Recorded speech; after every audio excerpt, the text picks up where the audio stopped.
Hey everyone, I'm going to show you how to make a face mask with just a few things that you have at home.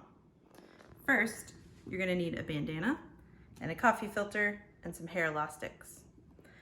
Now, if you have a coffee filter that's shaped like a V, then you'll need to just cut the end off with a pair of scissors to make it a little thinner like this.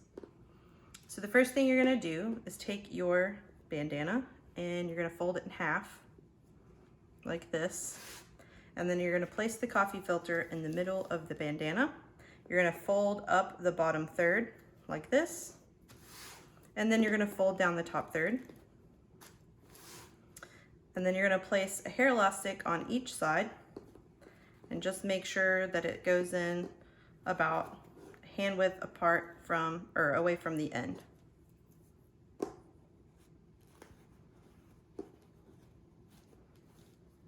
Like this. And then you're going to fold the ends in so that they meet in the middle.